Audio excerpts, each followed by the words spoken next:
আসসালামু আলাইকুম everyone, welcome back to my channel. আজকে আমার আম্মু খুবই সহজভাবে একটি ভুনা খিচুড়ি রেসিপি শেয়ার করবে।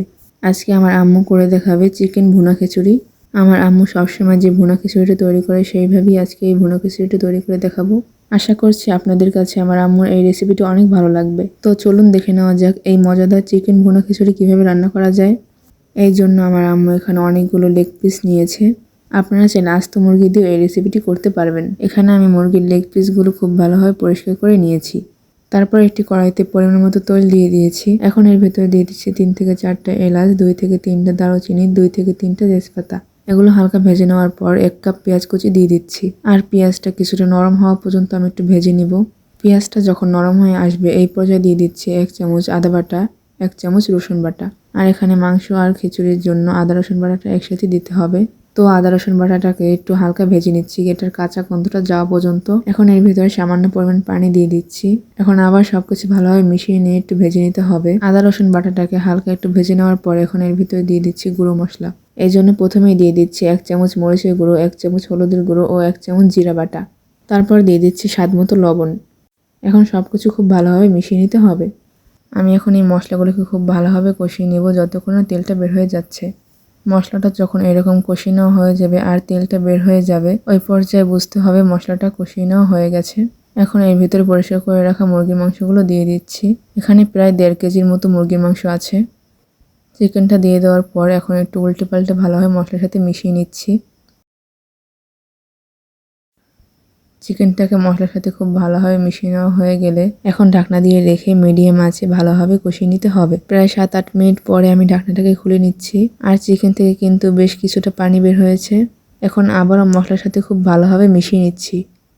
মশলার সাথে ভালোভাবে মিশিয়ে নেওয়া হয়ে গেলে আবারও ঢাকনা দিয়ে রেখে দিচ্ছি। আবারও প্রায় 10 মিনিট পর ফিরে আসলাম।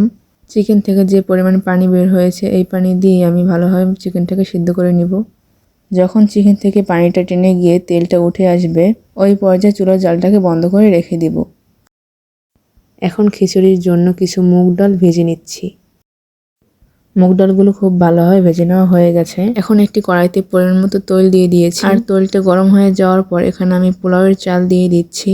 আপনারা চাইলে এখানে বাসমতি চালও ব্যবহার করতে পারবেন। আর আমি আগে থেকে চালটাকে ভালোভাবে পরিষ্কার করে পানিটাকে ঝরিয়ে নিয়েছি। আর দিয়ে দিচ্ছি 1 চামচ করে হলুদ, মরিচ ও জিরার গুঁড়ো। এখন সবকিছু খুব ভালোভাবে মিশিয়ে নিতে হবে। এবার তেলের সাথে চালটাকে একটু হালকা ভেজে নিচ্ছি। চালটা হালকা একটু ভেজে নেওয়ার পর এখানে ভেজে রাখা মুগ ডাল দিয়ে দিচ্ছি। এবার দিয়ে দিচ্ছি মুসুরির ডাল। এবার চাল ডাল আমি কয়েক মিনিট একটু ভালোভাবে ভেজে নিব। কিছুক্ষণ চালটা ভেজে নেওয়ার পর যখন দেখবেন চালটা একটু ঝরঝরে হয়ে আসবে ওই পর্যায়ে বুঝতে হবে চালটা ভেজে নেওয়া হয়ে গেছে। এখন এর ভিতরে আমি পানি অ্যাড করে দিব। এবার ঢাকনা দিয়ে রেখে চুলার আঁচ মাঝারি রেখে 7 থেকে 8 মিনিট খিচুড়িটাকে রান্না করে নেব। এখন আমি এর ভিতরে স্বাদ মতো লবণ দিয়ে দিচ্ছি। লবণটা দিয়ে দেওয়ার পর আবারও খুব ভালোভাবে মিশিয়ে নিতে হবে। এরপর দিয়ে দিচ্ছি কয়েকটা কাঁচামরিচ ও গরম মশলার গুঁড়ো। তারপর দিয়ে দিচ্ছি পেঁয়াজ বেরেস্তা এবং ঘি। চেষ্টা করবেন পেঁয়াজ বেরেস্তা ও ঘি অবশ্যই দেওয়ার জন্য। আর দিয়ে দিচ্ছি সেই কষিয়ে রাখা চিকেনগুলো। এবার সব কিছু একত্রে খুব ভালোভাবে মিশিয়ে নিচ্ছি।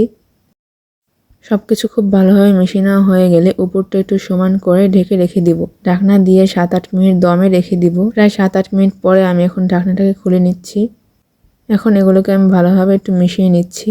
আর আপনারা দেখতেই পাচ্ছেন এই খিচুড়িটা অনেক ঝরঝরে ও পারফেক্ট হয়েছে। আর খুবই সুন্দর একটা স্মেল বের হয়েছে। আর আপনারা যখন এটা ঘরে তৈরি করবেন সেই স্মেলটা আপনারা নিজেরাও পাবেন। তো এখন আমি উপরে একটু পেঁয়াজ বেরেস্তা দিয়ে খিচুড়িটাকে সার্ভ করে নিচ্ছি।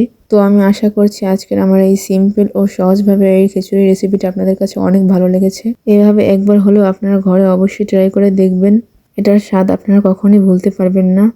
তো আমি আশা করছি আজকের এই রেসিপিটা আপনাদের কাছে অনেক ভালো লেগেছে। আর ভালো লেগে থাকলে অবশ্যই এটা লাইক করে কমেন্টে বলে যাবেন। আর আমার চ্যানেলটি সাবস্ক্রাইব করে পাশেই থাকবেন। একটু লেবুর রস নিয়ে নিচ্ছি আর নিয়ে নিয়েছি নাগামরিচ। এগুলো দিয়ে খেতে খিচুড়িটা অনেক ভালো লাগে। আপনারা অবশ্যই একবার হলে বাসায় ট্রাই করবেন। না ট্রাই করলে বুঝতেই পারবেন এটার স্বাদ কেমন। তাহলে আজকে এ পর্যন্তই। আল্লাহ হাফেজ।